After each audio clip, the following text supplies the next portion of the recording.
નમસ્કાર, આપ જોઈ રહ્યા છો યુટીસી ન્યૂઝ।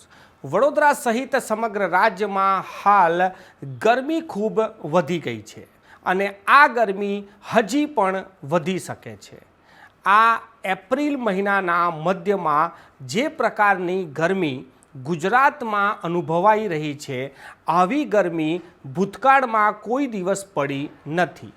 ત્યારે બીજી બાજુ વાત આપણે દુબઈની કરીએ તો દુબઈમાં ભારે વરસાદ છે અને ત્યાં પૂરની પરિસ્થિતિનું નિર્માણ થઈ ગયું છે। એક તરફ ગુજરાત જ્યાં પહેલાં ઠંડક રહેતી હતી ત્યાં ગરમી પડી રહી છે અને જે દુબઈ છે કે જ્યાં ખૂબ ગરમી પડતી હતી ત્યાં વરસાદ અને પૂરની પરિસ્થિતિનું નિર્માણ થયું છે। આ પર્યાવરણમાં જે બદલાવ આવ્યા છે તેનું આ પરિણામ છે। આજે આપણે લોકસભા 2000 ચૂંટણી જે 24 છે તેની વચ્ચે આ ગરમી અને પૂરની વાત કરવા જઈ રહ્યા છે। ચૂંટણી, પૂર અને ગરમી એનો સંબંધ શું છે? તો સંબંધની જો આપણે વાત કરીએ તો આ પર્યાવરણની જાળવણી, આપણે પર્યાવરણ સાથે જે રીતે છેડછાડ કરી રહ્યા છે તેનું આ પરિણામ છે। આ વૈશ્વિક સમસ્યા છે। દુનિયાભરમાં પર્યાવરણ સાથે જે રીતે ખિલવાડ થઈ રહ્યું છે અને તેના કારણે પર્યાવરણ વાતાવરણમાં જે બદલાવ જોવામાં આવી રહ્યો છે તેનાથી સમગ્ર પૃથ્વીનું જે વ્યવહાર છે તે હવે બદલાઈ રહ્યું છે। ગુજરાતની વાત કરીએ તો ગુજરાતમાં સુનામી આવી જાય છે, વાવાઝોડું આવી જાય છે, કમોસમી વરસાદ પડી જાય છે અને આટલી તેજ ગરમી પણ પડી રહી છે। આવું ભૂતકાળમાં ગુજરાતમાં ક્યારેય જોવા મળતું નહોતું। આજે દુબઈની જ્યારે મેં તસવીર જોઈ કે દુબઈમાં ભયંકર વરસાદ છે, પૂર આવી ગયું છે, ત્યારે એક સવાલ ઊભો થયો કે આપણા જીવનમાં પર્યાવરણ ખૂબ જ જરૂરી છે।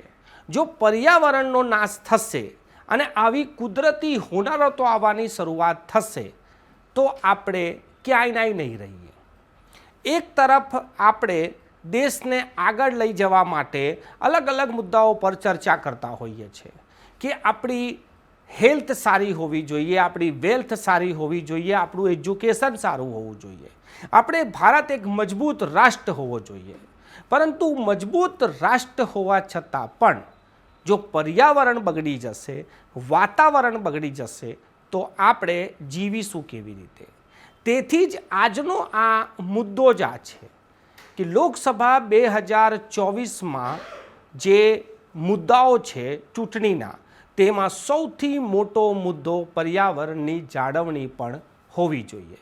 પરંતુ આપણા દેશનો આ દુર્ભાગ્ય છે કે આપણા દેશની આઝાદીના 75 વર્ષ બાદ પણ દેશમાં જ્યારે પણ ચૂંટણી થાય છે ત્યારે જાતિ, ધર્મ પર જ ચૂંટણી થાય છે। જે મહત્ત્વના મુદ્દાઓ છે એ મુદ્દાઓ ક્યાંક ને ક્યાંક ગાયબ થઈ જાય છે। થોડા દિવસથી એજ્યુકેશનનો મુદ્દો સામે આવ્યો છે, નોકરીના પણ મુદ્દાની ચર્ચા છે, પરંતુ એન્વાયરમેન્ટ એટલે કે પર્યાવરણની જાળવણી આવો કોઈ મુદ્દો પ્રકાશમાં આવતો નથી।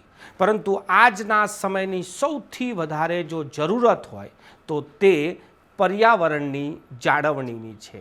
આપણે આ જ પ્રકારે જો પર્યાવરણ સાથે રમીશું તો આ જે ગરમી જે એપ્રિલના મધ્યમાં અનુભવી રહ્યા છે, વિચારો મે આવતા પરિસ્થિતિ કેવી થઈ જશે।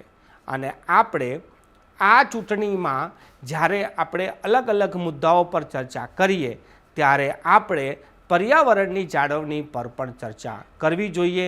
આવનારી સરકાર પર્યાવરણની જાળવણી માટે કંઈક સારી યોજના બનાવે તેના માટે પણ મતદારોએ ખુલીને વાત કરવી જોઈએ।